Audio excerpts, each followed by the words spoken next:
biyo bayan cimma yarjejeniyar dakatar da buɗe wuta a yankin zirin Gaza, Isra'ila ke ci gaba da ƙaddamar da hare-hare a wasu sassan Gaza. Sai dai kuma Majalisar Ɗinkin Duniya da ƙungiyar ƙasashen Musulmi ta Duniya (OIC) ta yi tofin alatsi ne kan matakin da Isra'ila ke ɗauka da kisan fararen hula bayan cimma yarjejeniyar dakatar da buɗe wuta a yankin.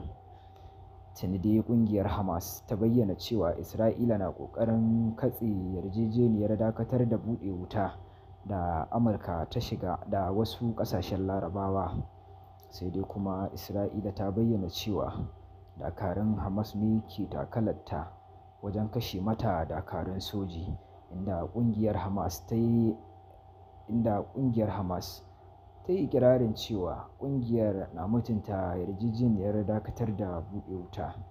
Tuni dai ƙasashen Qatar da Masar suka bayyana cewa Isra'ila na ƙoƙarin lalata yarjejeniyar dakatar da buɗe wuta.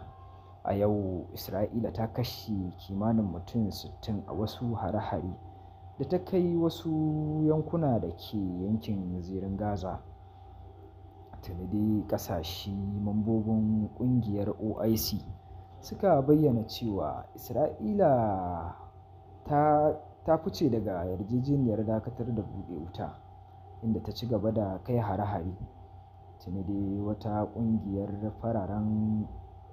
ƙungiyar jami'an tsaro fararen hula ta Civil Defense a Gaza ta bayyana cewa kawo yanzu Isra'ila ta ƙaddamar da hare-hare a wasu sassan ƙasar, inda ta kashe kimanin mutane 60.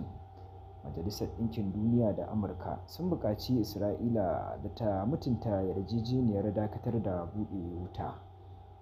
Ku ci gaba da kasancewa da mu a kowane lokaci a wannan tasha tamu mai albarka domin samun nagartattun shirye-shiryenmu daga zarar mun ɗora.